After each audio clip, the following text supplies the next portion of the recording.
Nunca contei ao meu filho que meu salário mensal é de R$ 100.000. Ele sempre me viu levar uma vida simples e discreta. Quando me convidou para jantar com os pais da esposa, decidi fazer um teste. Fingi ser uma mulher pobre para descobrir como tratariam uma mãe arruinada. Mas assim que atravessei a porta, eu estava parada em frente àquela porta de mogno maciço, com minha bolsa puída pendurada no braço, quando percebi que minha vida estava prestes a desmoronar. Não pelo apartamento luxuoso na Barra da Tijuca, não pelos lustres de cristal que eu enxergava através da janela, mas pelo jeito que meu próprio filho olhou para mim naquele momento, como se eu fosse um problema a ser resolvido, uma vergonha a ser escondida. Meu nome é Marta Lacerda, tenho 67 anos, cabelos grisalhos que insisto em prender num coque simples e uma vida inteira guardada em segredos que ninguém jamais imaginou. Naquela noite de sábado, vestindo minha blusa de algodão creme e a calça social preta que uso há 5 anos, eu estava prestes a descobrir quem realmente importava na vida do meu único filho. Rodrigo abriu a porta com um sorriso que não chegou aos olhos. Ele estava diferente, o cabelo engomado para trás, a camisa de linho italiano, o relógio que brilhava no pulso como um pequeno sol de ouro. Meu menino. O mesmo que eu embalei durante noites de febre, que segurei a mão no primeiro dia de aula, que chorou nos meus braços quando o pai morreu. Mas agora ele olhava para mim como um estranho avalia uma mercadoria duvidosa. "Mãe, você chegou", disse ele, e havia algo estranho na voz. Uma hesitação, um desconforto. "Cheguei, meu filho. Trouxe até um bolo de fubá que fiz hoje de manhã", respondi, erguendo a marmita de plástico com um sorriso que forcei nos lábios. Ele nem olhou para o bolo. Foi quando ela apareceu. Valdirene, a mãe da Bruna, minha nora. Uma mulher alta, de cabelos loiros oxigenados, unhas postiças vermelhas como garras, e um vestido tubinho azul marinho que devia custar mais do que meu aluguel. Ela me encarou de cima a baixo, com aquele tipo de olhar que congela o sangue. O olhar de quem classifica pessoas em categorias, e claramente eu não estava na categoria certa. "Rodrigo, querido", ela disse, ignorando completamente minha presença. "Sua mãe não poderia ter usado a entrada de serviço? É que hoje temos outros convidados importantes e... Bem, você entende. Senti como se tivessem arrancado o chão debaixo dos meus pés. A entrada de serviço. Como se eu fosse a empregada. Como se 67 anos de vida, de trabalho, de dignidade não valessem uma porta da frente. Olhei para Rodrigo esperando. Não, implorando. Que ele dissesse algo. Que me defendesse. Que lembrasse quem eu era, quem sempre fui. Mas ele apenas desviou o olhar, as faces corando levemente, e murmurou: "Mãe, é só para evitar constrangimento. O apartamento está cheio e..." Eu poderia ter gritado. Poderia ter jogado aquele bolo de fubá no chão de mármore e saído dali com a cabeça erguida. Mas algo dentro de mim, talvez curiosidade, talvez a necessidade doentia de confirmar meus piores medos, me fez engolir a humilhação como um comprimido amargo. "Tudo bem, meu filho", respondi, e minha voz saiu mais firme do que eu esperava. "Eu entendo", Valdirene sorriu. Não foi um sorriso gentil. Foi o sorriso de quem acabou de vencer uma batalha sem precisar lutar. Contornei o prédio, passando pelo jardim perfeitamente aparado, pelas câmeras de segurança que seguiam cada movimento meu, até encontrar a porta lateral. A porta dos funcionários. A porta onde entregas eram feitas, onde o lixo era recolhido, onde pessoas como eu, aparentemente, deviam entrar. A maçaneta estava fria quando a girei. E foi ali, naquele corredor apertado que cheirava a produtos de limpeza e a comida requentada, que eu comecei a entender a extensão da minha ingenuidade. Durante 34 anos, eu havia protegido meu filho de uma verdade que agora percebia ser um erro monumental. Nunca contei a Rodrigo que meu salário mensal é de R$ 103.000. Nunca revelei que trabalho como consultora financeira sênior para algumas das maiores empresas do Rio de Janeiro. Nunca deixei que ele soubesse dos investimentos que fiz, das propriedades que possuo, do patrimônio que construí tijolo por tijolo depois que seu pai morreu e me deixou sozinha com um menino de 15 anos e uma dívida de 140 mil reais. Eu queria que ele aprendesse o valor do trabalho, que não dependesse de mim, que construísse seu próprio caminho. Então vivi numa casa simples no Meier, dirigi o mesmo Corolla por 7 anos, comprei roupas em liquidação e guardei minha verdadeira vida em sigilo absoluto. Mas naquela noite, caminhando por aquele corredor de serviço enquanto ouvia risadas vindas da sala de jantar, eu me perguntei: será que ensinei humildade? Ou apenas criei um filho que se envergonha da própria mãe? A cozinha estava vazia quando entrei. Ou quase. Uma moça jovem, uniformizada, arrumava taças de cristal numa bandeja. Ela me olhou com surpresa e depois com pena. Aquele tipo de pena que dói mais do que raiva. "A senhora é a mãe do Dr. Rodrigo?" perguntou baixinho.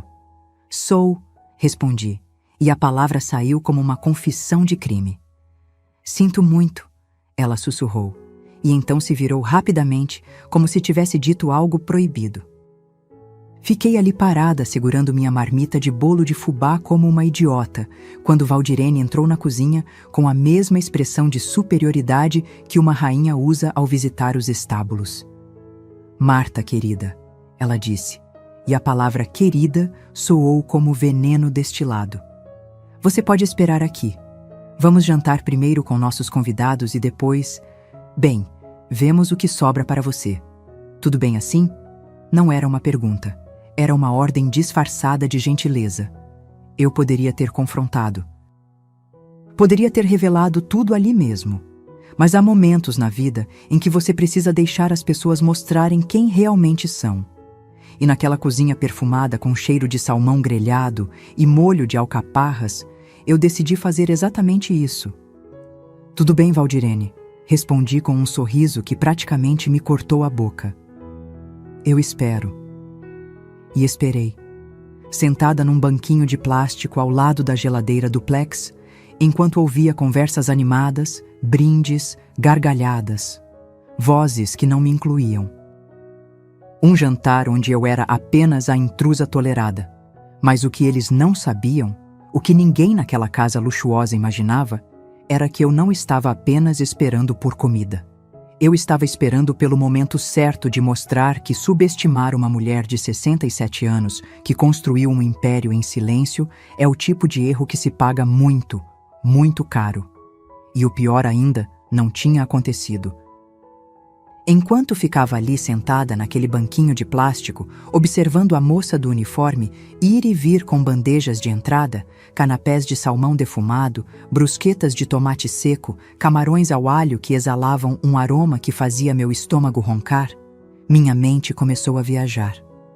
Não para frente, mas para trás. Para os lugares escuros da memória onde guardamos as verdades que doem demais para serem revisitadas. 15 anos. Fazia 15 anos que eu havia tomado a decisão mais importante e mais silenciosa da minha vida. E agora, naquela cozinha gelada onde me tratavam como invisível, eu precisava entender se tinha feito a escolha certa. Fecha os olhos e volta comigo. Volta para uma manhã de segunda-feira, 7 de abril de 2010, o dia que mudou absolutamente tudo.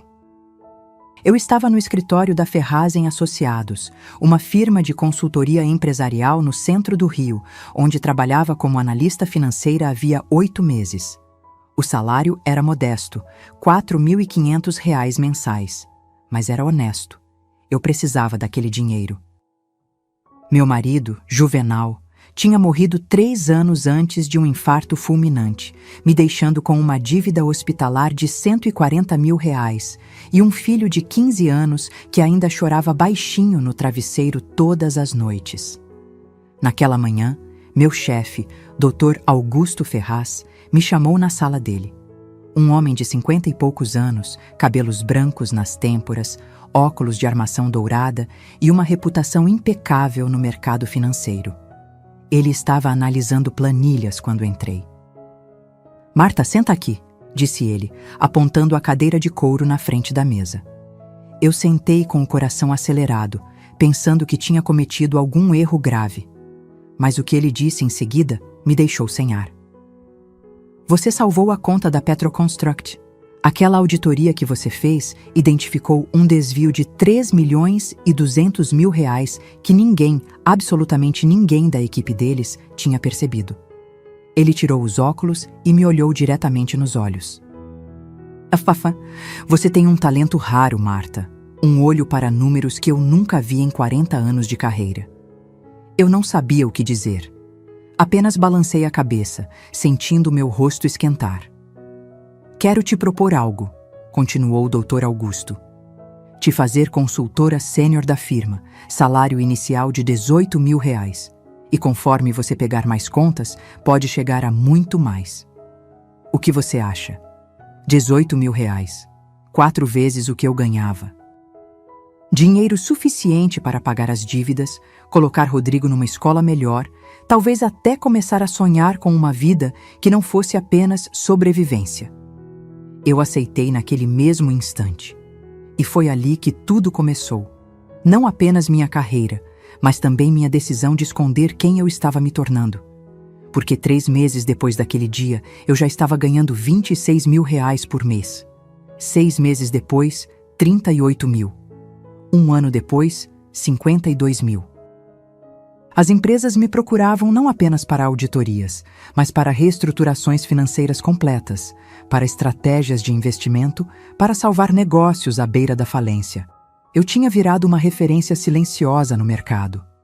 Doutora Marta Lacerda, a mulher que consertava desastres financeiros e transformava empresas sangradas em impérios lucrativos.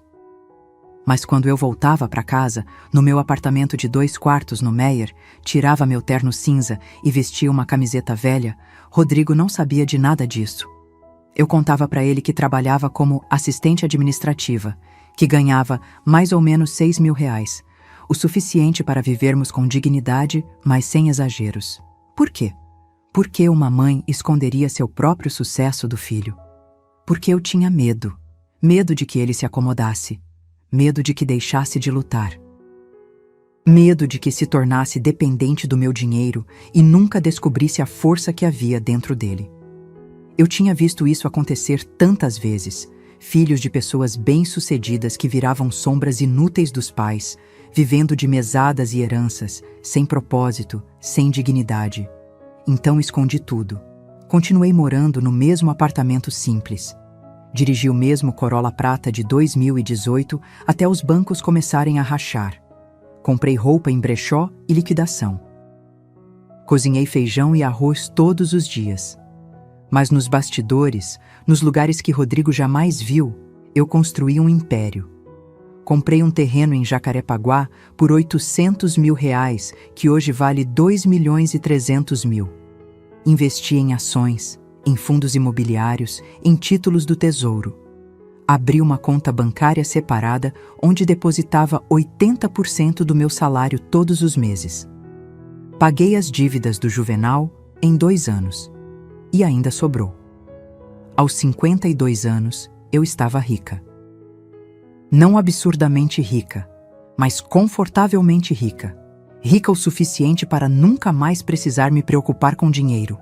Rica o suficiente para poder escolher. E escolhi continuar fingindo que era pobre.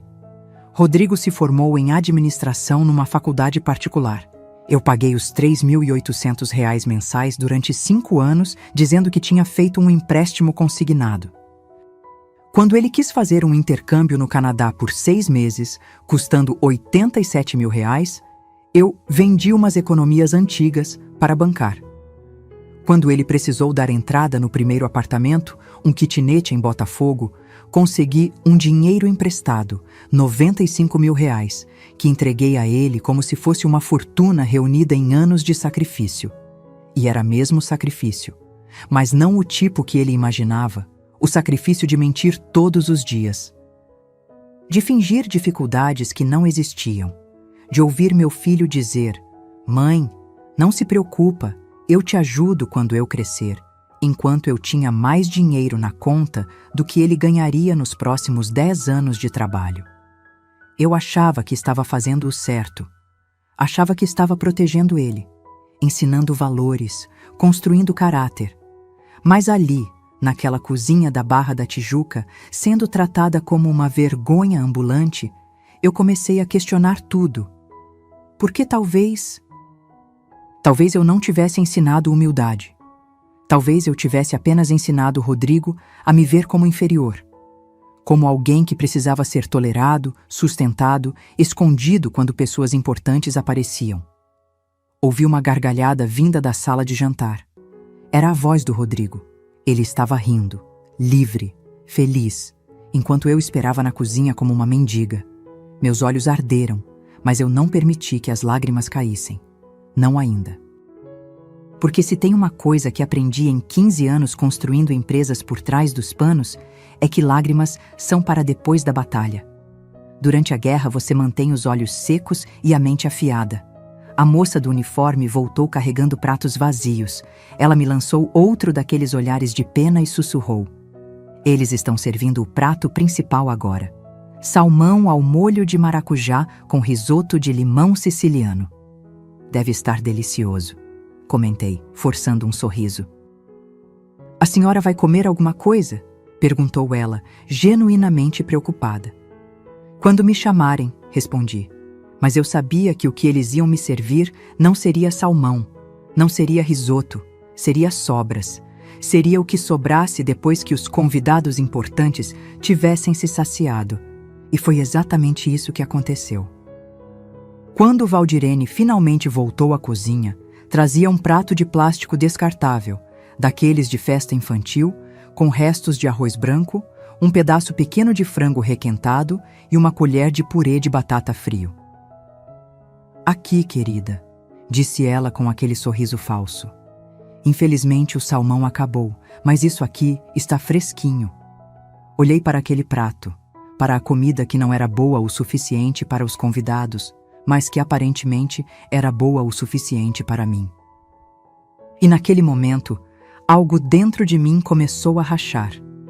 Não era apenas raiva, era uma compreensão profunda e dolorosa de que eu havia falhado. Não em esconder meu dinheiro, mas em ensinar meu filho a enxergar valor onde ele realmente existe. "Obrigada", disse pegando o prato e o garfo de plástico que ela me entregou. Comi cada garfada daquela comida requentada, cada pedaço de frango borrachudo, cada colherada de purê sem gosto. E enquanto comia, eu pensava. Pensava em quanto dinheiro eu tinha na conta. Pensava nas propriedades, nos investimentos, na vida inteira que construí nas sombras, e pensava em como ia usar tudo isso para dar uma lição que meu filho jamais esqueceria. Porque às vezes a maior vingança não é mostrar quem você é deixar que descubram quem você sempre foi quando já for tarde demais. Terminei de comer aquele prato de plástico às 8h23 da noite. Sei a hora exata porque olhei para o relógio de parede da cozinha. Um daqueles modelos modernos, minimalistas, que custam mais de R$1.000, mas que mal se consegue enxergar os ponteiros.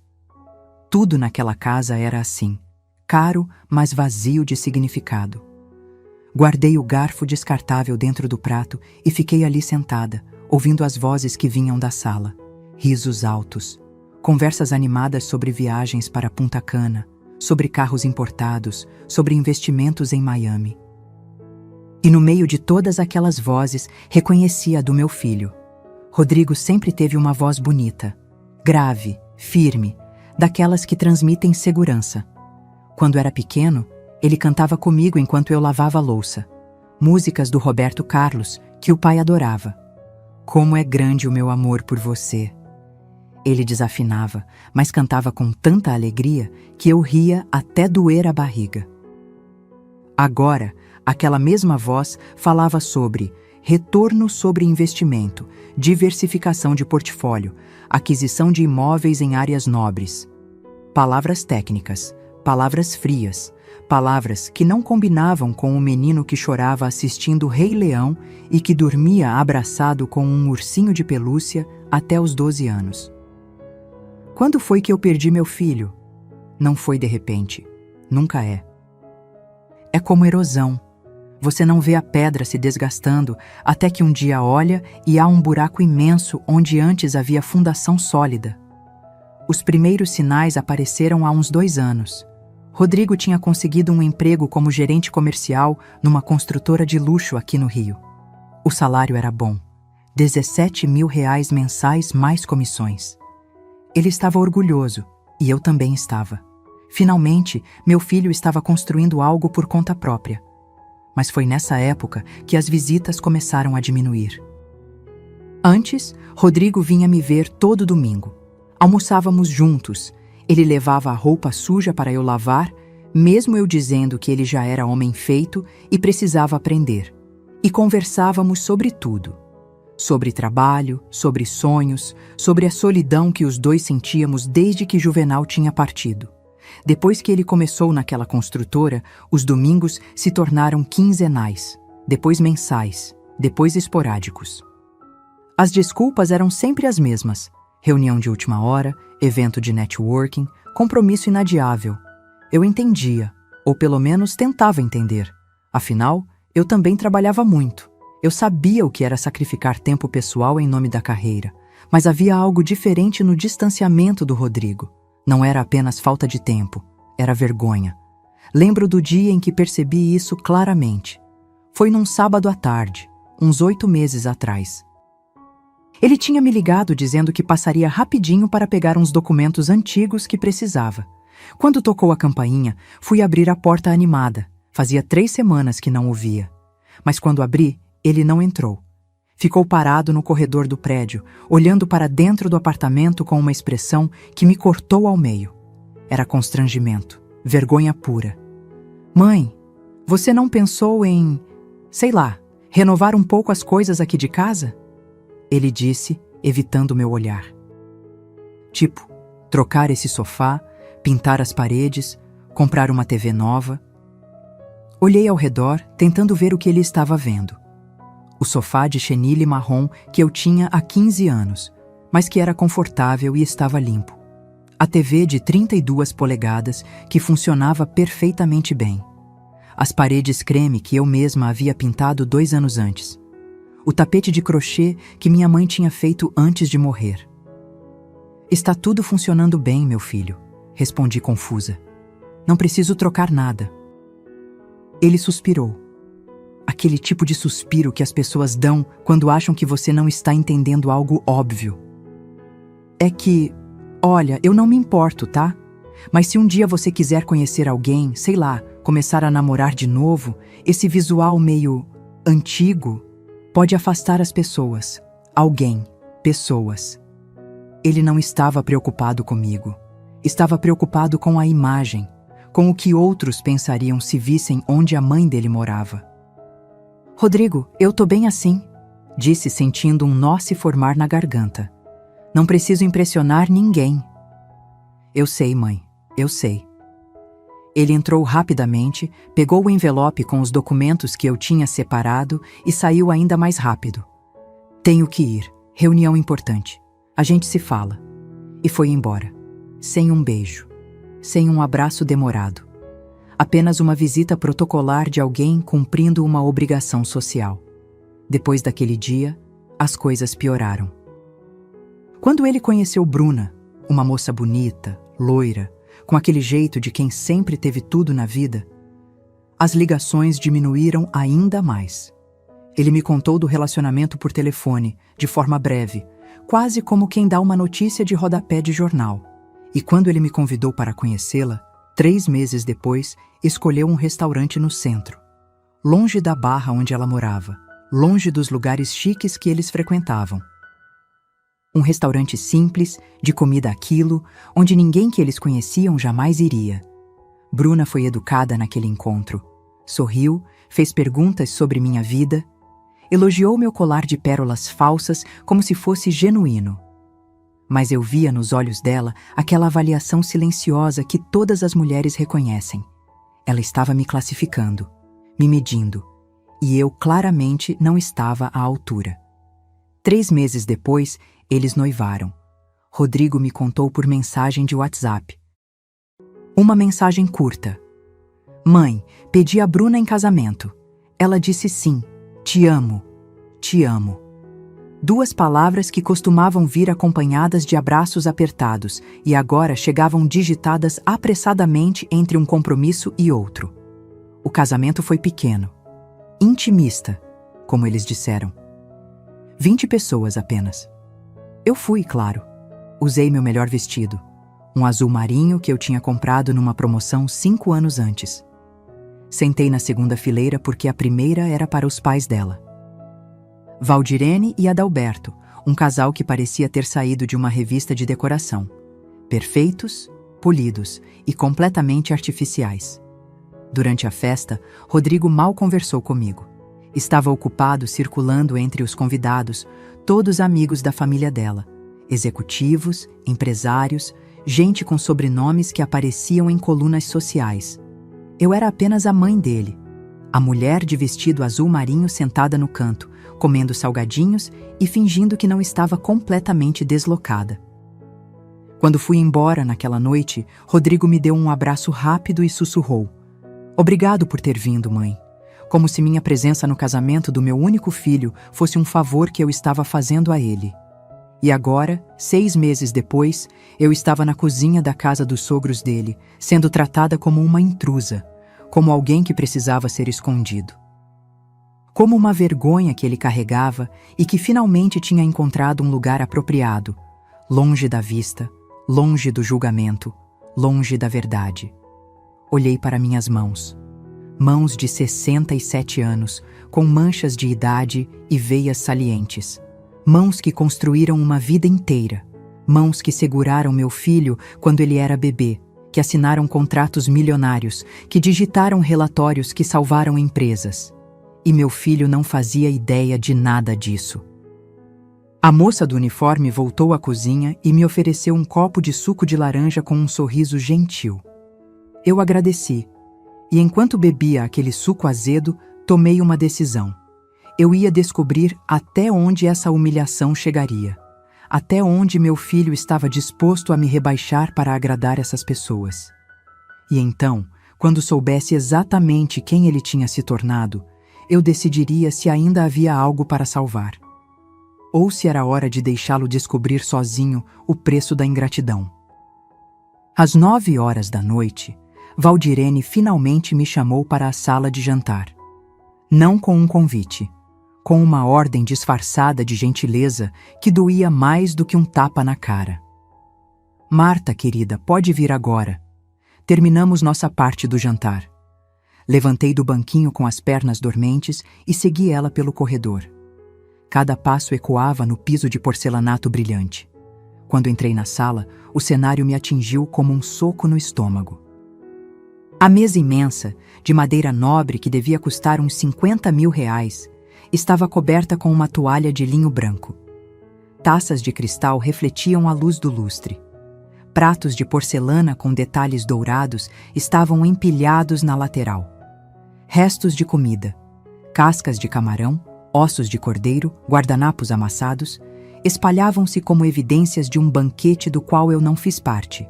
E ali, sentados como reis em seus tronos, estavam eles todos, Valdirene e Adalberto na cabeceira. Bruna ao lado do meu filho. Rodrigo com a gravata afrouxada, o rosto corado pelo vinho caro que brilhava na taça dele.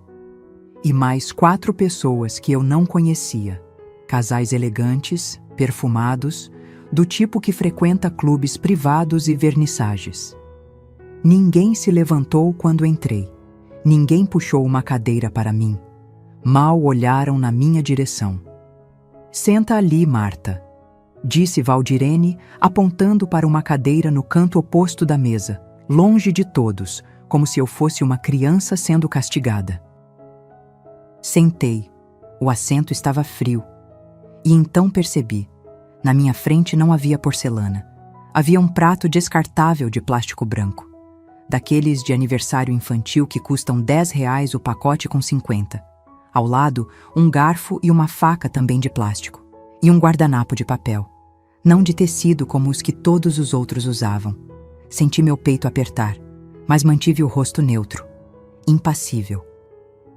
Porque se tem uma coisa que aprendi em décadas lidando com empresários arrogantes e executivos prepotentes, é que você nunca, jamais, deixa eles verem que te atingiram.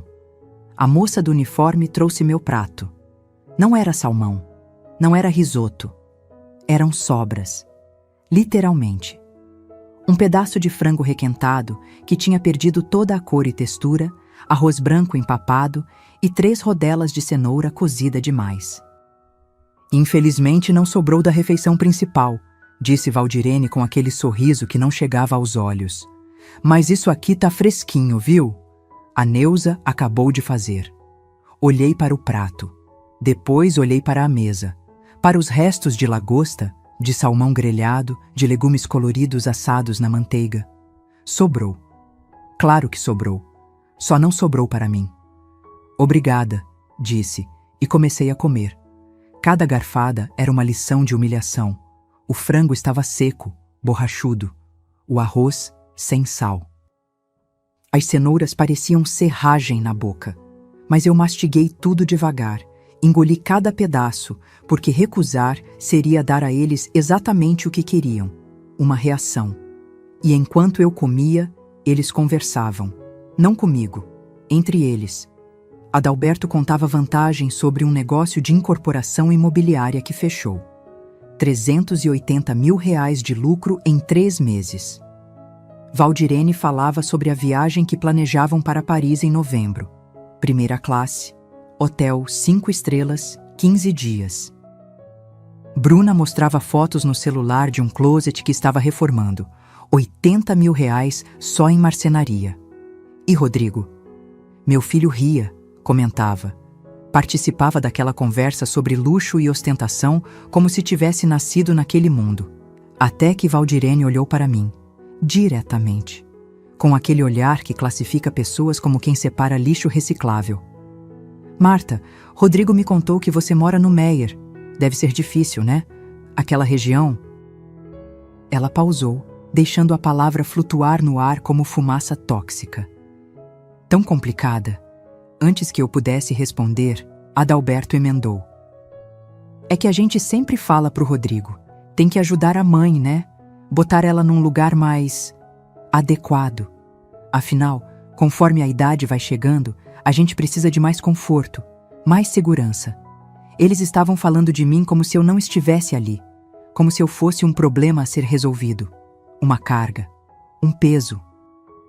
Olhei para Rodrigo esperando que ele dissesse algo, qualquer coisa, que me defendesse, que lembrasse a eles que eu criei ele sozinha, que trabalhei 2, 3 vezes mais que qualquer homem para dar a ele tudo o que precisava.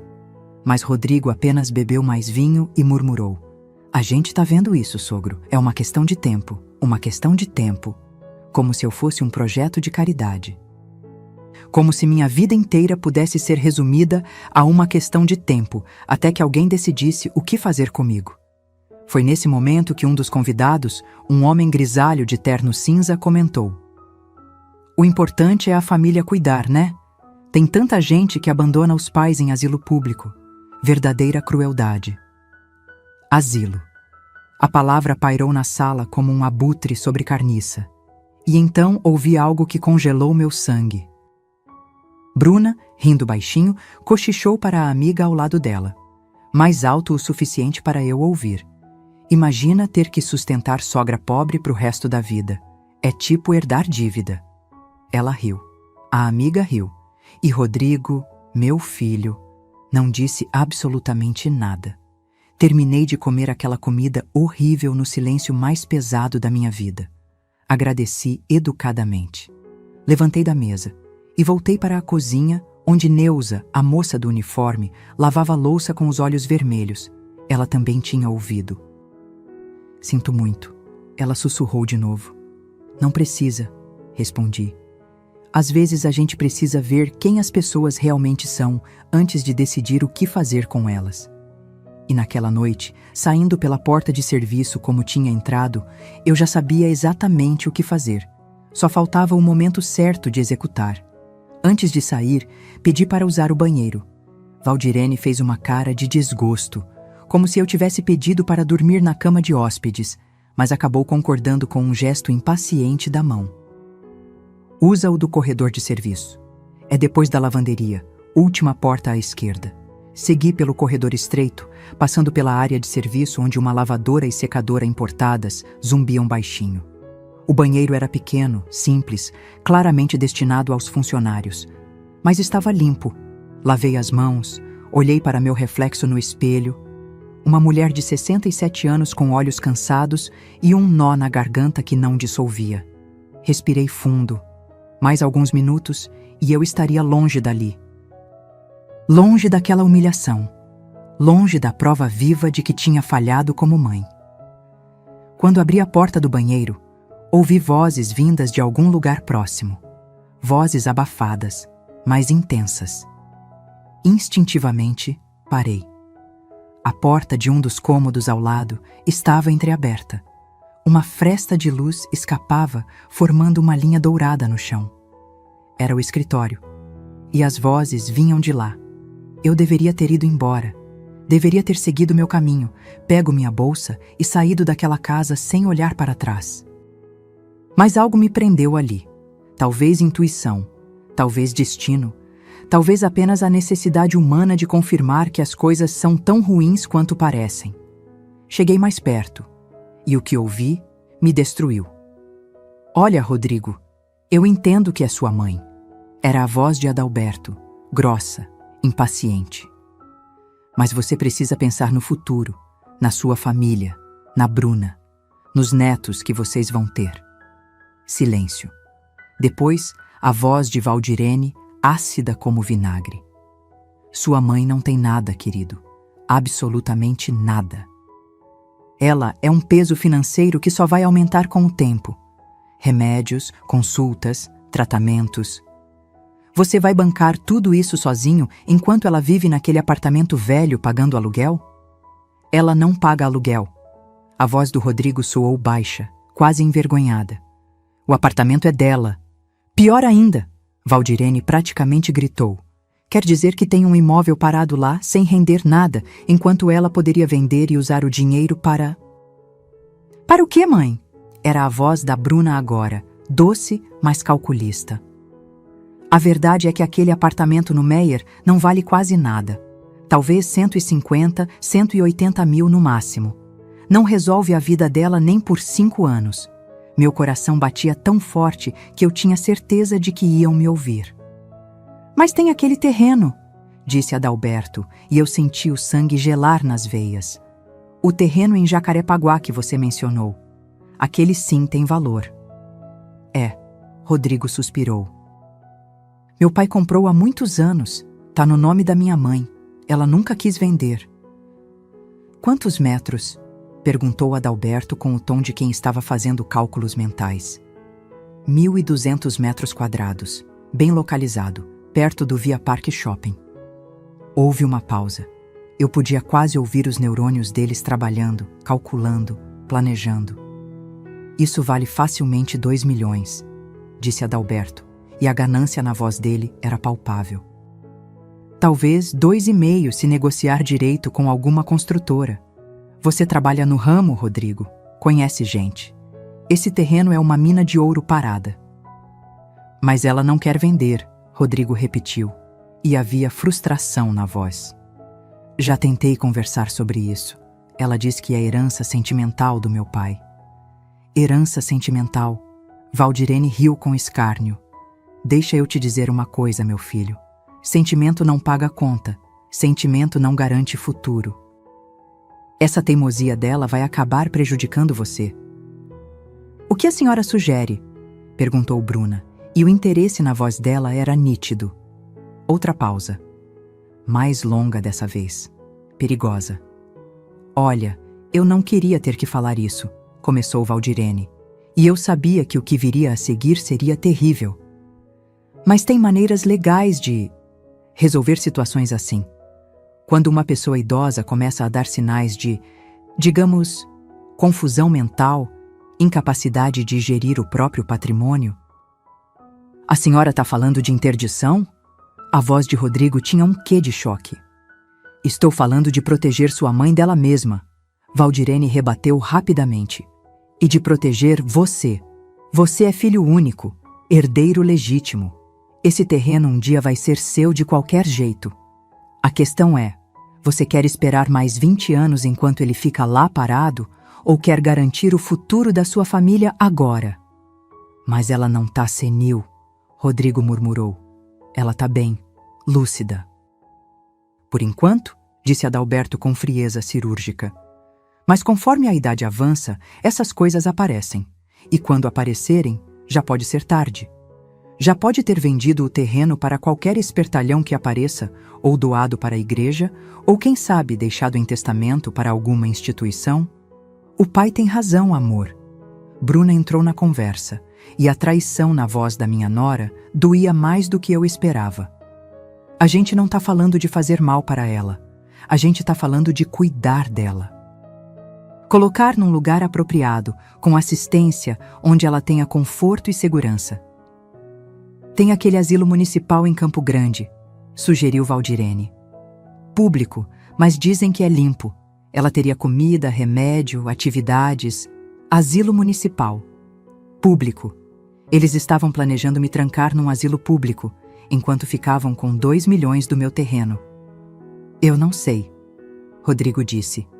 E pela primeira vez naquela conversa horrível, havia dúvida na voz dele. Hesitação.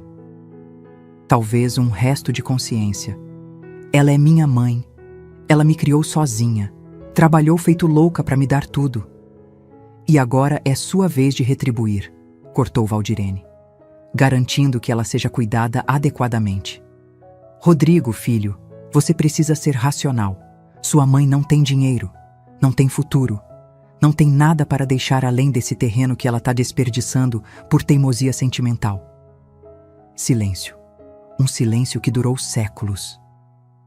E então, meu filho, meu único filho, o menino que eu segurei no colo, que eu embalei durante pesadelos, que eu protegi do mundo inteiro, disse: deixa eu pensar nisso. Não foi um não, foi um deixa eu pensar.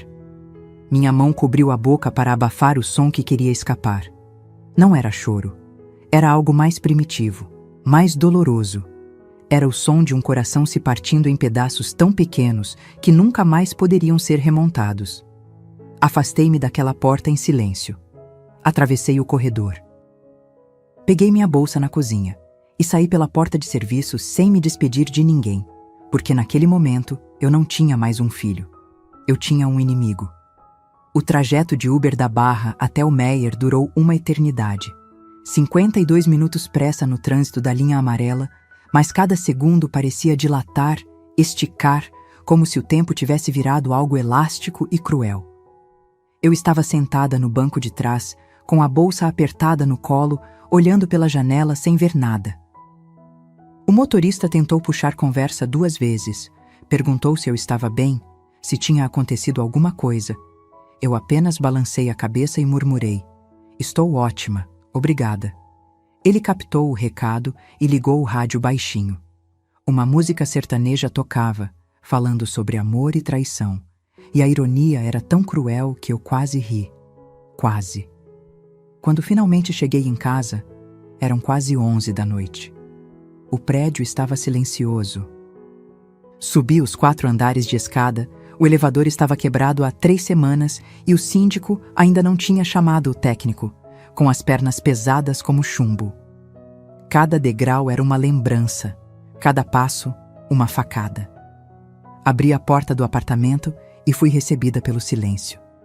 Aquele silêncio denso, absoluto, que só quem mora sozinho conhece de verdade. Acendi a luz da sala. O sofá marrom de chenille me olhava de volta. A TV antiga no rack de MDF. O tapete de crochê da minha mãe. Tudo simples. Tudo humilde. Tudo que meu filho tinha se envergonhado. Larguei a bolsa no sofá, tirei os sapatos e fui até a cozinha. Abri a geladeira. Havia um resto de frango de ontem, uma tigela com salada de tomate e uma jarra de suco de maracujá. Fechei a porta sem pegar nada. Não tinha fome. Tinha algo muito pior do que fome.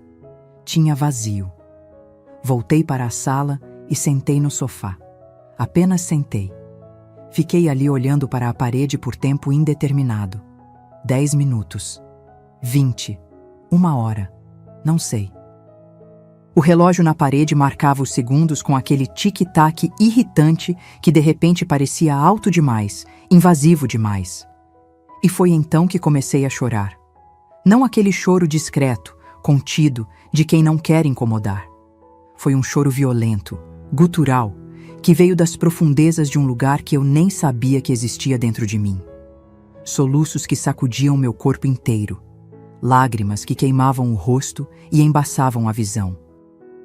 Chorei pela mulher idiota que achou que esconder dinheiro ia ensinar valores. Chorei pelo filho que perdi sem perceber quando. Chorei pelos 34 anos de sacrifícios que foram jogados no lixo como aquele prato de plástico descartável. Chorei por Juvenal, meu marido, que não estava ali para me dizer que tudo ia ficar bem, mesmo que fosse mentira. As lágrimas caíam e eu não tentava parar. Porque depois de 67 anos segurando tudo, aguentando tudo, sendo forte para todo mundo, eu tinha direito de desmoronar. Tinha direito de sentir aquela dor que me rasgava por dentro como vidro moído. Rodrigo tinha sido minha razão de viver. Depois que Juvenal morreu, foi ele que me manteve de pé. Cada manhã que eu acordava era por ele. Cada contrato que assinava, cada cliente que conquistava, cada real que ganhava, tudo era por ele, para garantir o futuro dele. Para que nunca passasse necessidade, para que tivesse oportunidades que eu não tive. Paguei R$3.800 mensais durante 5 anos para ele estudar administração numa faculdade particular. R$28.800 por ano. R$144 mil no total. Dinheiro que eu poderia ter usado para trocar de carro, para reformar o apartamento, para viajar pelo mundo. Quando ele quis fazer intercâmbio no Canadá, eu não hesitei. R$87 mil.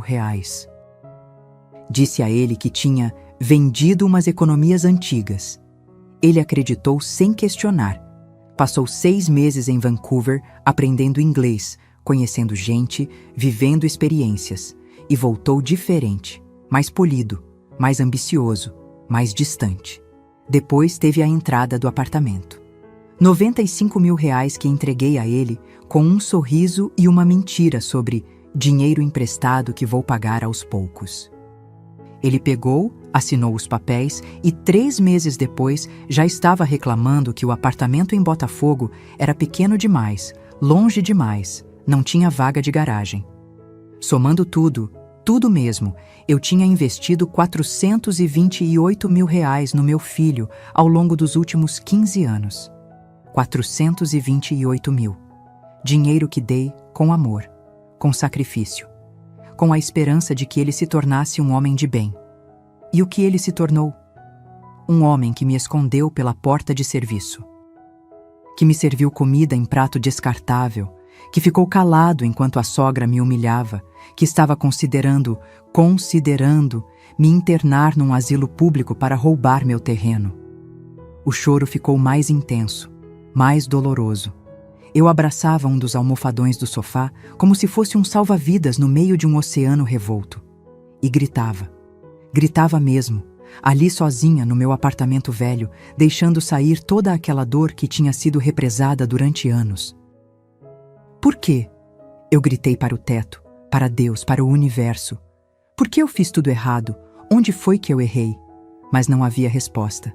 Apenas o eco da minha própria voz, voltando vazio, oco, sem sentido. As horas passaram. Eventualmente, as lágrimas secaram. Não porque a dor tinha diminuído, mas porque o corpo humano tem um limite físico para o sofrimento. Fiquei ali sentada, com o rosto inchado, os olhos ardendo, o peito doendo como se alguém tivesse pisado em cima. Eram 3h20 da manhã quando finalmente consegui me levantar. Fui até o quarto, me joguei na cama sem trocar de roupa e fechei os olhos. Mas não consegui dormir, porque na minha mente aquela conversa tocava em loop infinito. As vozes, as palavras, o plano, a traição. Deixa eu pensar nisso. 5 palavras que mataram qualquer resto de esperança que eu ainda tinha. Rodrigo não tinha dito não. Não tinha me defendido, não tinha se levantado e dito, jamais vou fazer isso com minha mãe. Ele tinha dito que ia pensar, que ia considerar, que talvez, só talvez, fosse capaz de me trair da forma mais vil possível. E naquele momento, deitada na escuridão do meu quarto, eu tomei uma decisão. Não ia mais chorar por ele, não ia mais implorar por migalhas de afeto, não ia mais fingir que era pobre, fraca, dependente. Ia mostrar para meu filho e para aquela família de víboras que o corrompeu exatamente quem era Marta Lacerda. E eles iam se arrepender de cada segundo daquela noite. Acordei na segunda-feira com os olhos ainda inchados e uma clareza mental que eu não tinha há anos. Não dormi mais que 2 horas, mas não estava cansada. Estava desperta, completamente desperta pela primeira vez em muito tempo. Levantei da cama às 6 da manhã, tomei um banho demorado e me vesti com cuidado. Não com as roupas simples que usava no dia a dia. Tirei do armário o terno cinza chumbo que usava para reuniões importantes. Alfaiataria impecável, tecido italiano, corte perfeito. Calcei o escarpão preto de salto médio. Prendi o cabelo num coque elegante. Passei um batom nude discreto. Olhei para o espelho e vi outra mulher. Não a coitada do prato descartável. A doutora Marta Lacerda, consultora financeira sênior. A mulher que empresários respeitavam e temiam em igual medida. Preparei um café forte, comi 2 fatias de pão com manteiga e às 7h15 da manhã estava discando o primeiro número. Doutor Heitor, bom dia. É a Marta Lacerda. Preciso marcar uma reunião urgente. Hoje, se possível. Doutor Heitor Pamplona era meu advogado há 12 anos. Um homem sério, competente, com escritório na Presidente Vargas e uma reputação impecável em direito sucessório e patrimonial. Conhecia cada detalhe da minha vida financeira, porque era ele quem estruturava meus investimentos e protegia meu patrimônio. Marta? Claro, claro. Aconteceu algo? A preocupação na voz dele era genuína. Aconteceu, respondi, e minha voz saiu firme como concreto. E preciso tomar providências imediatas. Marcamos para as 10 da manhã. Desliguei e fiz a segunda ligação. Silvia, é a Marta. Preciso de você hoje também, junto com o Dr. Heitor às 10. Traga todos os extratos dos últimos 15 anos, especialmente as transferências que fiz para o Rodrigo. Silvia Romero era minha contadora. Uma mulher meticulosa, organizada, que guardava cada recibo, cada comprovante, cada centavo movimentado. Se eu tinha dado R$1 para meu filho, Silvia tinha o registro.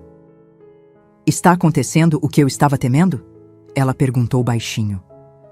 Silvia nunca tinha gostado da minha estratégia de esconder dinheiro.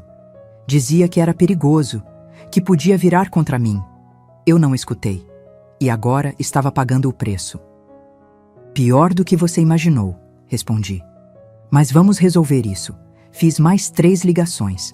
Uma para o banco solicitando extratos completos, outra para o cartório confirmando a documentação do terreno em Jacarepaguá. E a última para a imobiliária que gerenciava 2 apartamentos que eu tinha comprado como investimento e que Rodrigo nunca soube que existiam. Às 9h40, eu estava entrando no escritório do Dr. Heitor, um prédio antigo, mas bem cuidado no centro. Subi de elevador até o 8º andar e fui recebida pela secretária com um sorriso profissional. Doutora Marta, pode entrar. Dr. Heitor está esperando. O escritório dele era exatamente como eu lembrava. Estantes de madeira repletas de códigos jurídicos, uma mesa imponente, diplomas nas paredes e aquele cheiro característico de papel velho e café forte. Dr. Heitor levantou quando entrei, me cumprimentou com um aperto de mão firme e apontou a cadeira de couro na frente da mesa. Silvia já chegou. Está na sala de reuniões preparando os documentos. Ele disse, me observando atentamente. Marta, você está bem? Parece que não dormiu. Não dormi, admiti. E não vou dormir direito até resolver isso. Contei tudo, cada detalhe daquela noite horrível, a porta de serviço, o prato descartável, a conversa que escutei, o plano de me interditar e roubar meu terreno, a traição do meu próprio filho. Dr. Heitor foi ficando cada vez mais sério conforme eu falava. Quando terminei, ele tirou os óculos, limpou as lentes lentamente e soltou um suspiro pesado. Marta, isso é grave, muito grave. Tentativa de apropriação indébita de patrimônio mediante interdição fraudulenta. Se eles levarem isso adiante, é crime, pode dar cadeia. Eu sei, disse friamente, e vou me proteger. Ele abriu uma pasta e pegou uma caneta. Primeira coisa, vamos transferir o terreno. Você mencionou uma fundação? Quero criar uma fundação beneficente, expliquei. Em nome do Juvenal, meu falecido marido. A fundação vai receber o terreno como patrimônio inicial. E vai usar os recursos para construir casas populares ou financiar projetos sociais. Não quero vender, quero que sirva para algo maior. Dr. Heitor anotou tudo rapidamente. Perfeito, isso tira completamente o terreno do alcance de qualquer processo de interdição ou herança direta. Vou começar a estruturar hoje mesmo. Preciso de uns 15 dias para finalizar toda a papelada. 15 dias eu tenho, respondi. Segundo ponto, quero alterar meu testamento. Ele olhou para mim com aquela expressão de advogado que já viu de tudo, mas que ainda consegue se surpreender. Quer deserdá-lo completamente? Hesitei. Apenas um segundo, porque por mais traído que meu coração estivesse, ele ainda era meu filho. Ainda era o menino que eu tinha carregado no ventre. Mas então lembrei da voz dele dizendo, deixa eu pensar nisso. E a hesitação passou. Quero deixar para ele o equivalente ao que investi nele. R$428 mil. Nenhum centavo a mais. O resto vai para a fundação e para projetos sociais que vou definir com você. E quanto é o resto? Perguntou o Dr. Heitor. 2.400.000 em investimentos, 380 mil em poupança e renda fixa, 2 apartamentos que valem juntos 700 mil, e o terreno que vale aproximadamente 2.300.000, total 5.800.000 reais. O silêncio que se seguiu foi pesado. Doutor. Heitor me olhou com uma mistura de respeito e incredulidade. Marta, seu filho não fazia ideia de nada disso? Nenhuma ideia, respondi, e havia amargura na minha voz. Eu quis que ele fosse humilde, que trabalhasse, que não dependesse de mim. Mas o que eu criei foi um homem que se envergonha da própria mãe porque acha que ela é pobre e inútil. Silvia entrou na sala nesse momento, carregando uma pasta gorda com documentos. Ela me cumprimentou com um abraço apertado, coisa rara nela, e espalhou os papéis sobre a mesa. Está tudo aqui, disse ela. Cada transferência, cada pagamento, faculdade, intercâmbio, entrada do apartamento, ajudas mensais que você mandava quando ele reclamava que estava apertado. Tudo documentado, datado, com comprovantes bancários. Olhei para aqueles papéis, para aqueles números. 428 mil reais em 15 anos. Uma fortuna dada com amor. Desperdiçada em ingratidão. Terceiro ponto, continuei, olhando para Dr. Heitor. Quero um documento formalizando que cortei qualquer tipo de suporte financeiro ao Rodrigo a partir de hoje. E quero que fique registrado o motivo. Podemos fazer isso, ele concordou. Mas, Marta, posso te dar um conselho? Claro. Não faça isso no calor da emoção. Pensa mais alguns dias, conversa com ele. Dá uma chance para que... Ele teve 34 anos de chances. Cortei, e minha voz saiu dura como pedra. Eu dei amor, dinheiro, oportunidades, e ele retribuiu me escondendo pela porta de serviço e planejando me roubar. Não há mais conversa possível, Dr. Heitor. Só há consequências. Ele assentiu devagar e voltou a anotar. Passamos 3 horas naquele escritório, estruturando a fundação, alterando o testamento, preparando procurações específicas, organizando documentos, protegendo cada centavo do meu patrimônio. Quando saí de lá ao meio-dia, eu não era mais a mulher destroçada da noite anterior. Eu era uma fortaleza e estava pronta para a guerra. Porque se meu filho queria me tratar como inimiga, então inimiga ele teria. e essa inimiga conhecia cada vulnerabilidade dele. Passei os 3 dias seguintes em silêncio absoluto. Não liguei para Rodrigo. Não mandei mensagem. Não dei sinal de vida. Deixei que ele pensasse que eu tinha engolido a humilhação e seguido em frente, como sempre fiz. Como a mãe obediente, paciente, que nunca reclama de nada. Mas por trás desse silêncio, eu estava construindo algo. Uma armadilha tão perfeita que, quando fechasse, não haveria escapatória. Na quinta-feira à tarde, liguei para o Rodrigo. Deixei o telefone tocar 6 vezes antes que ele atendesse. E quando atendeu, sua voz tinha aquele tom de quem está ocupado demais para falar com a mãe. Oi, mãe. Tudo bem? Desculpa não ter ligado, tá corrido aqui no trabalho. Trabalho. Como se fosse desculpa para tudo. Tudo bem, meu filho, respondi, e forcei minha voz a soar frágil, cansada.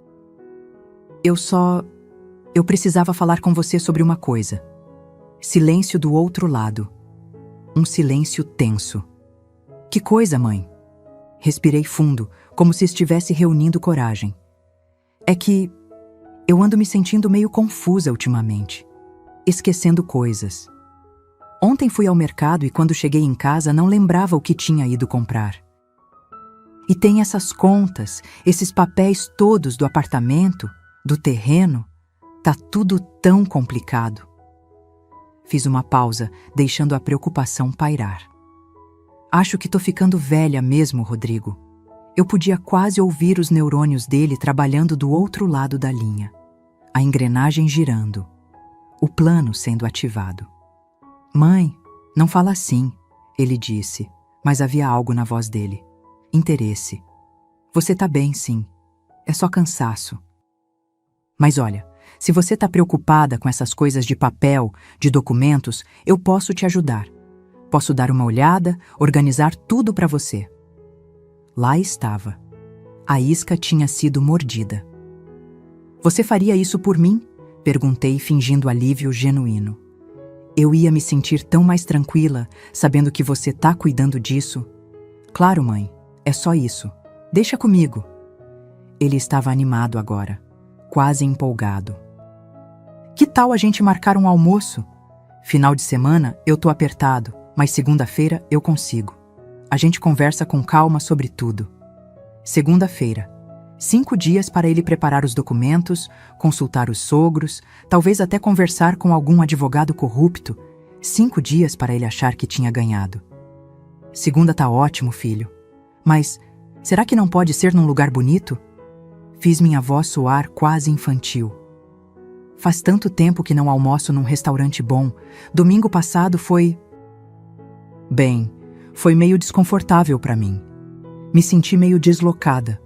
Ouvi ele engolir seco. Culpa. Boa. Que sentisse. Claro, mãe. Vou marcar num lugar legal. Deixa comigo. Te busco em casa às 11h30? Pode ser, meu filho. Muito obrigada. Você é tão bom para mim. Desliguei e olhei para o celular com um sorriso amargo nos lábios. Tão bom. Tão bondoso. Tão disposto a ajudar a mãe velha e confusa que estava começando a perder a cabeça. Mas o Rodrigo tinha cometido um erro fatal. Ele tinha subestimado a própria mãe. Liguei imediatamente para Dr. Heitor. Ele mordeu a isca, informei. Segunda-feira, 12h. Preciso que você esteja de prontidão. Onde vai ser o encontro? Ainda não sei. Ele vai escolher. Mas aposto que vai ser em algum lugar caro, cheio de gente da área dele. Quer parecer o filho exemplar que cuida da mãe. Precisa de testemunhas. Esperto, murmurou o Dr. Heitor, mas não esperto o suficiente. O que você precisa de mim? Que esteja com todos os documentos prontos, extratos, comprovantes, o histórico completo de tudo que dei a ele. E, principalmente, certidão atualizada do terreno mostrando que já não está mais no meu nome. A transferência para a fundação foi finalizada ontem. Ele confirmou. Já está tudo registrado em cartório. O terreno agora pertence à Fundação Juvenal Lacerda para a Habitação Popular. Irreversível. Fechei os olhos, sentindo um peso sair dos ombros. Perfeito. Segunda-feira, eu quero que você apareça no restaurante. Não logo no início, espere eu te ligar. E quando aparecer, traga tudo.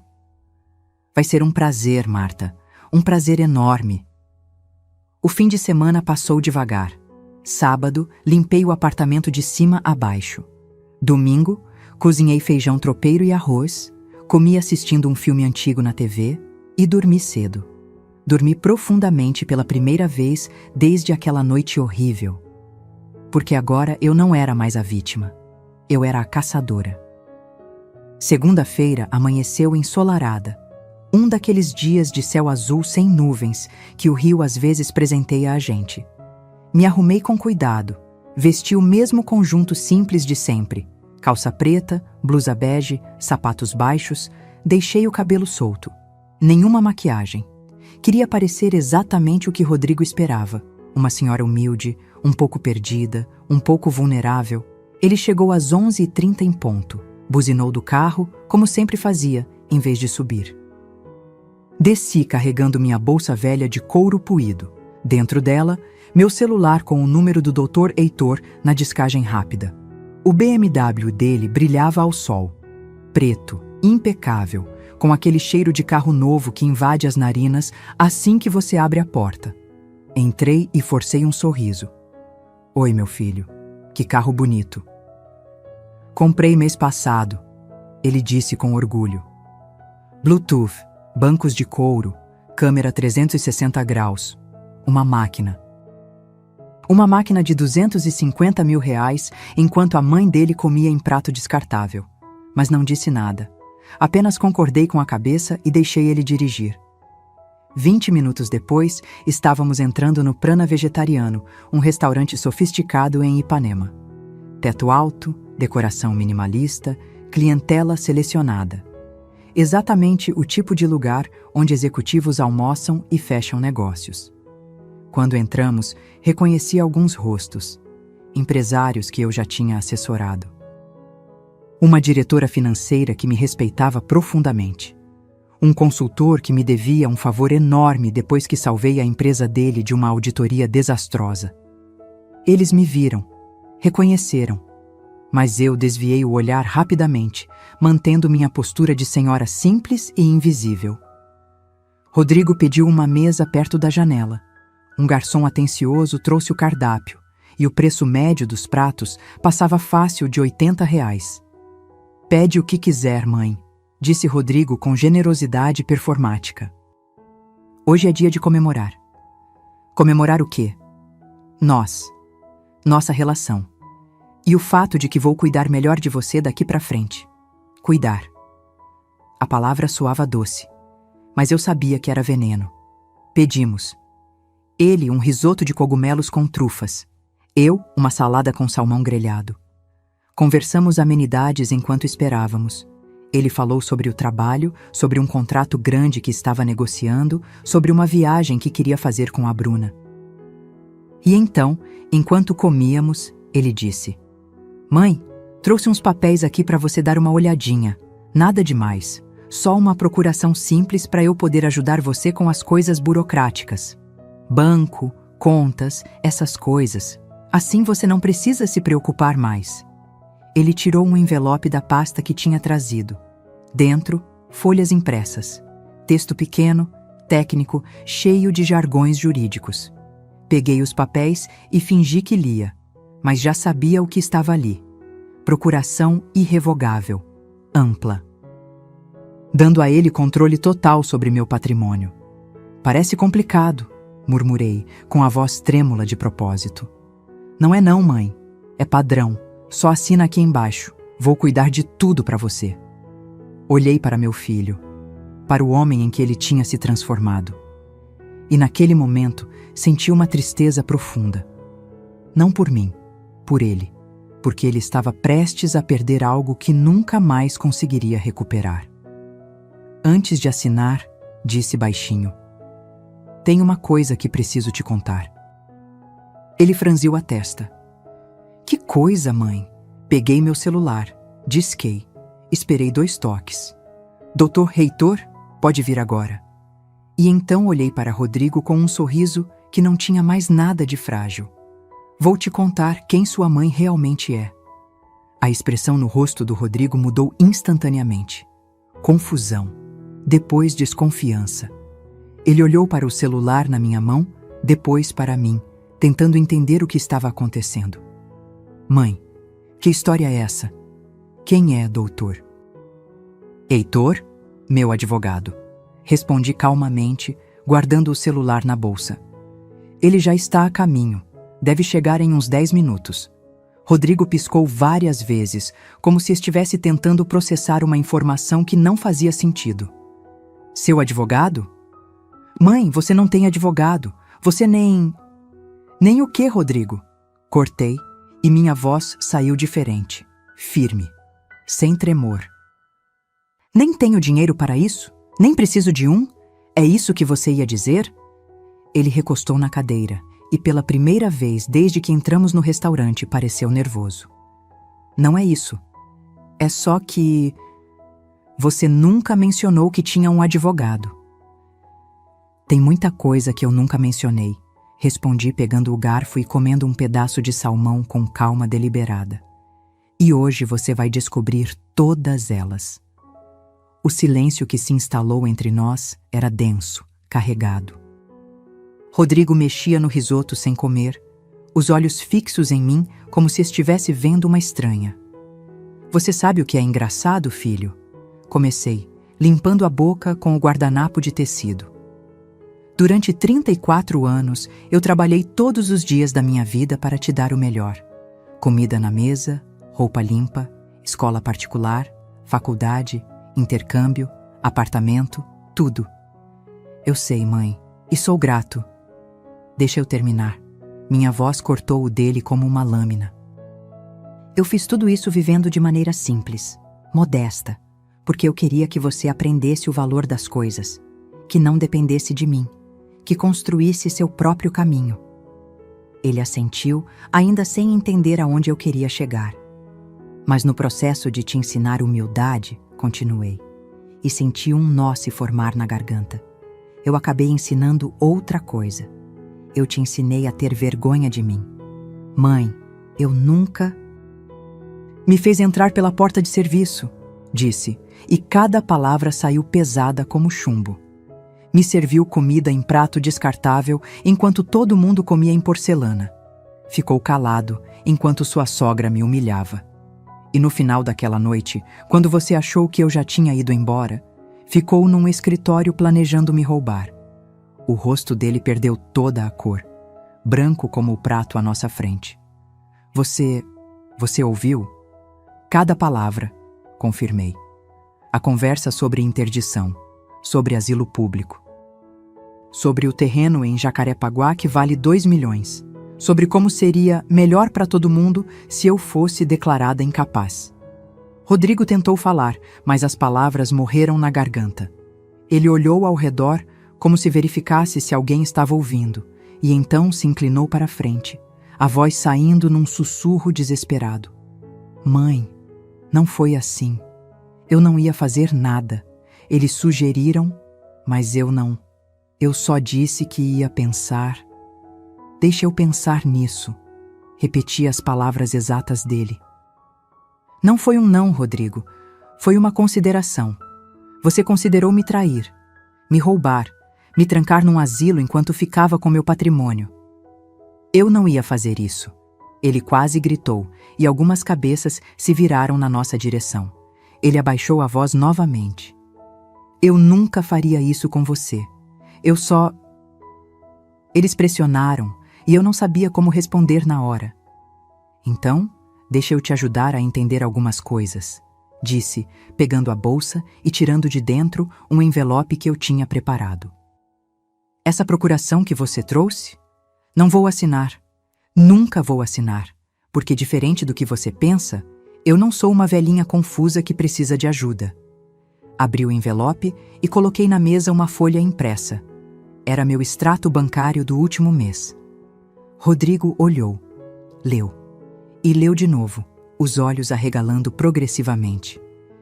Isso não pode estar certo. Está corretíssimo, respondi. Saldo em conta corrente. R$ 123 mil. Investimentos em renda fixa, 380 mil. Ações e fundos, 2.400.000. 2 apartamentos que valem 700 mil juntos. E o terreno? Bem, o terreno a gente já vai falar sobre ele. Rodrigo estava em choque. Completo, absoluto choque. A boca entreaberta, as mãos tremendo segurando o papel. Como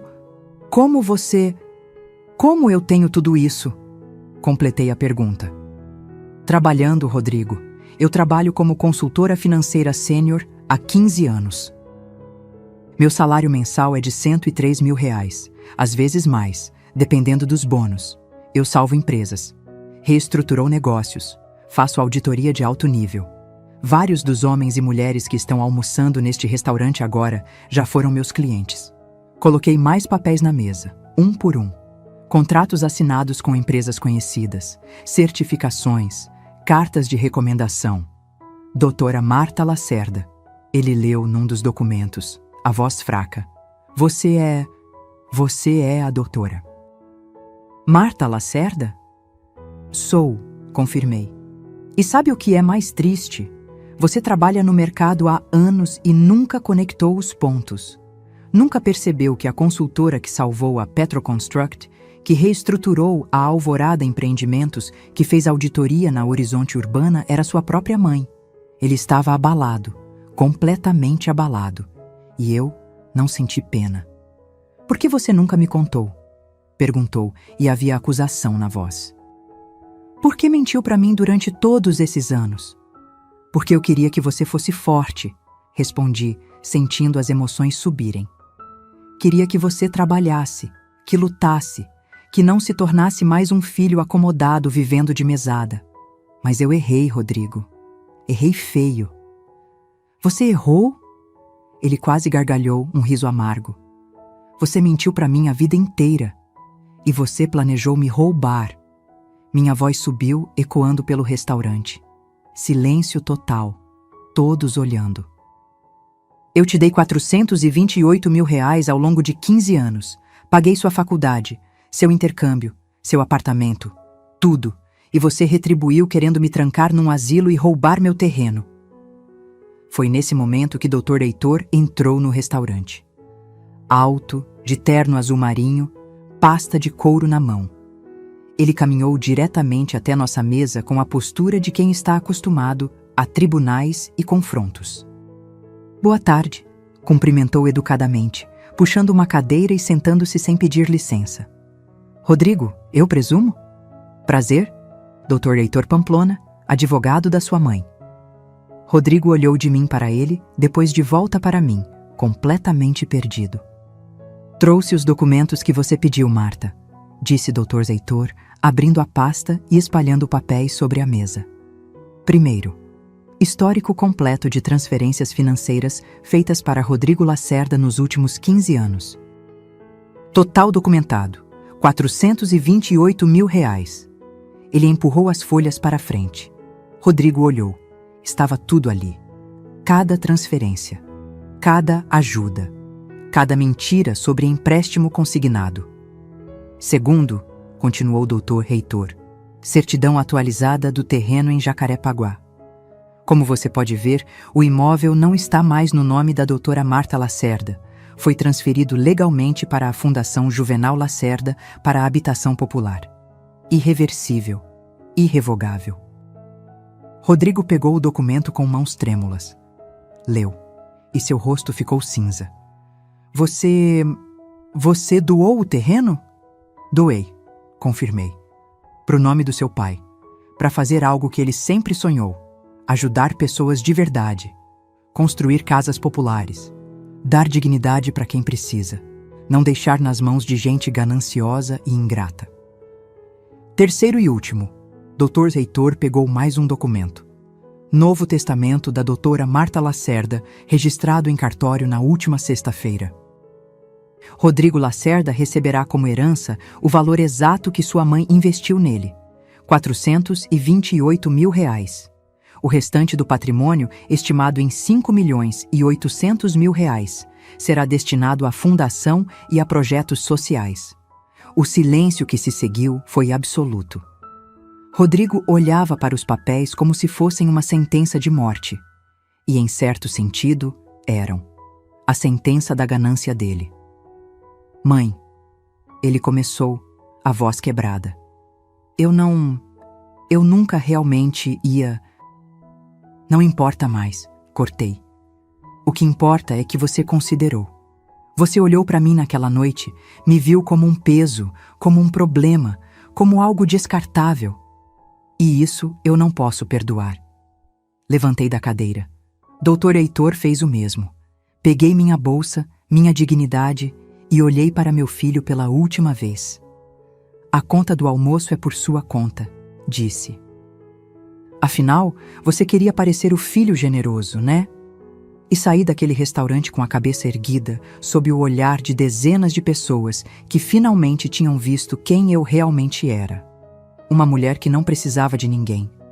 Muito menos de um filho que só a queria morta em vida. Os 3 dias seguintes foram os mais estranhos da minha vida. Não porque algo dramático tenha acontecido. Pelo contrário. Foi justamente o silêncio que me surpreendeu. Rodrigo não ligou. Não mandou mensagem. Não apareceu na minha porta implorando perdão ou gritando acusações. Nada. Silêncio absoluto. Mas a vida ao redor continuou se movendo. E as consequências do almoço no prana vegetariano começaram a se desenrolar como peças de dominó caindo uma após a outra.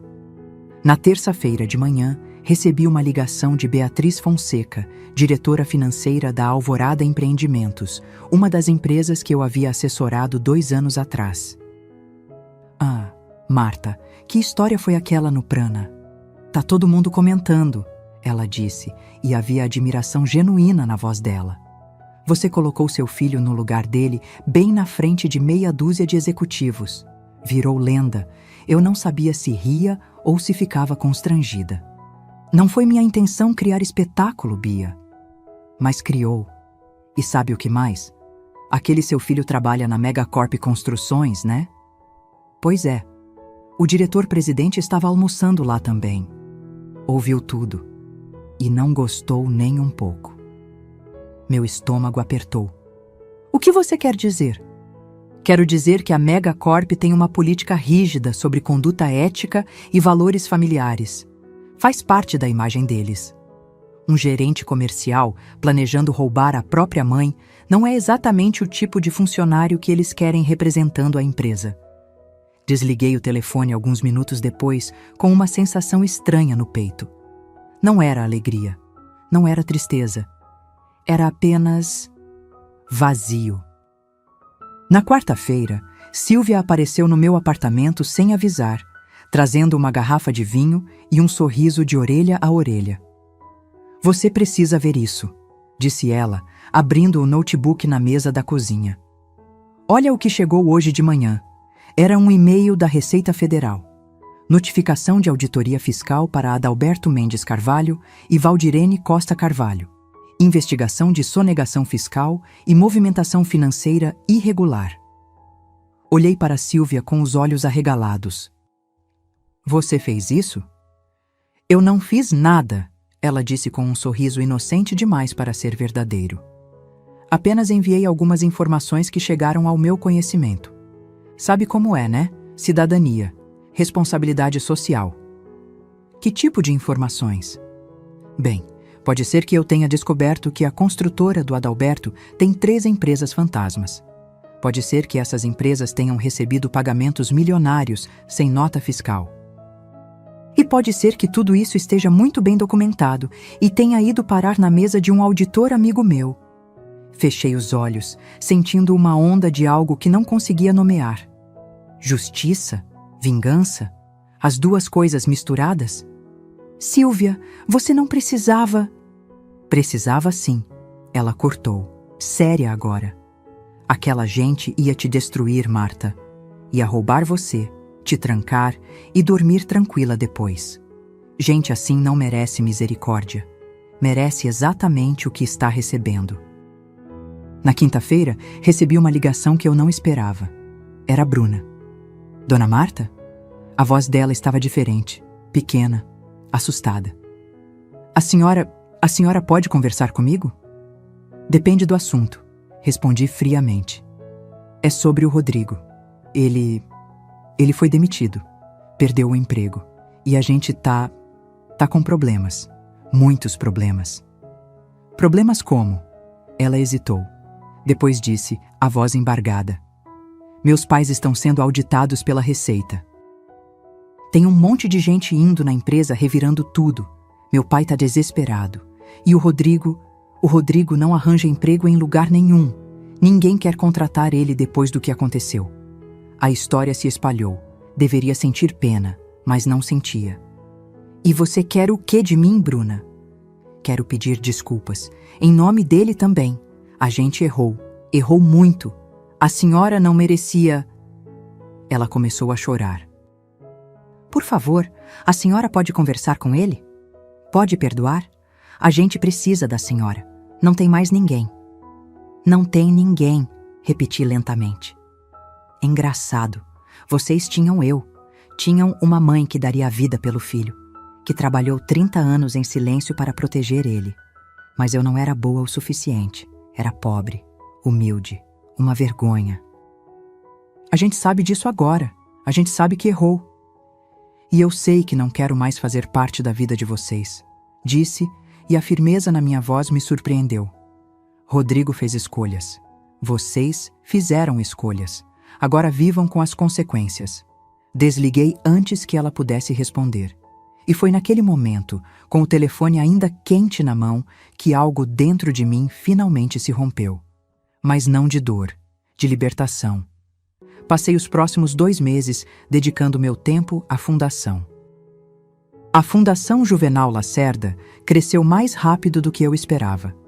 Fechamos parceria com a prefeitura para construir 50 casas populares no terreno de Jacarepaguá. Criamos um programa de microcrédito para mulheres empreendedoras. Estabelecemos um fundo de bolsas de estudo para jovens de baixa renda. E descobri que fazer o bem dói menos do que guardar rancor. Em outubro, 3 meses depois daquele almoço, recebi uma carta, manuscrita. Reconheci a letra de Rodrigo imediatamente. Abri com as mãos tremendo. Mãe, não espero que você leia isso. Não espero que responda. Só preciso escrever. Eu estraguei tudo. Sei disso. Perdi meu emprego. Meu casamento está acabando. Bruna pediu divórcio semana passada. Perdi meus amigos, minha reputação e, principalmente, perdi você. Mas o pior de tudo é que eu olho no espelho e não reconheço quem eu virei. Quando foi que me tornei essa pessoa? Quando foi que comecei a medir as pessoas pelo tamanho da conta bancária? Quando foi que esqueci tudo que você me ensinou sobre caráter, sobre honra, sobre dignidade? Você tentou me mostrar que valor não está em dinheiro, mas eu aprendi a lição errada. Achei que você era fraca porque era simples. Achei que eu era melhor porque tinha carro caro e roupa de marca. Hoje eu não tenho nada disso. E descobri que sem você, eu não tenho nada mesmo. Não estou pedindo perdão. Não mereço. Estou apenas dizendo que sinto muito. E que vou passar o resto da vida tentando ser o homem que você merecia que eu fosse. Seu filho que te ama, mesmo não tendo o direito de amar, Rodrigo. Dobrei a carta lentamente. Coloquei de volta no envelope e guardei numa gaveta. Não respondi. Ainda não estava pronta. Talvez nunca estivesse, mas também não joguei fora. Porque apesar de tudo, ele ainda era meu filho. E mães não esquecem, apenas aprendem a se proteger. Em novembro, viajei para Lisboa, sozinha. Algo que sempre quis fazer, mas nunca tive coragem. Fiquei num apartamento pequeno no bairro Alto. Caminhei pelas ruas de calçada portuguesa, comi pastéis de nata, bebi vinho verde em terraços com vista para o Tejo. E numa tarde de céu alaranjado, sentada num café em Alfama, brinquei com um copo de vinho tinto e pensei em tudo que tinha acontecido. Perdi um filho. Ganhei uma vida. Perdi a ilusão de família perfeita. Ganhei a certeza de quem eu realmente era. Uma mulher forte, independente, que não precisava de validação, que construiu um império nas sombras e agora podia finalmente viver na luz. Voltei ao Brasil em dezembro. A fundação já tinha aprovado 60 projetos. 200 famílias seriam beneficiadas no ano seguinte. E meu nome verdadeiro, estava sendo reconhecido não como mãe de alguém, mas como quem eu sempre fui. Doutora Marta Lacerda. A mulher que salvava empresas e agora salvava vidas. Na véspera de Natal, o telefone tocou. Era Rodrigo. Deixei chamar até cair na caixa postal, não por crueldade, mas porque ainda não era a hora. Talvez um dia eu respondesse. Talvez um dia conseguisse olhar para ele sem sentir a facada da traição. Mas não hoje. Não agora. Hoje eu brindava a mim mesma. A mulher que fui, a mulher que me tornei, a mulher que finalmente aprendeu que o maior amor não é aquele que você dá aos outros. É o amor que você tem coragem de dar a si mesma. Se esta história tocou seu coração, se você já viveu algo parecido ou conhece alguém que precise ouvir que está tudo bem em se colocar em primeiro lugar, deixe seu comentário. Escreva de onde você está assistindo e se inscreva no canal para continuar acompanhando histórias de mulheres que encontraram força onde ninguém imaginava que existia. Porque a verdadeira riqueza não está no que você possui. Está no que você não permite que lhe seja tirado, principalmente sua dignidade. Fim.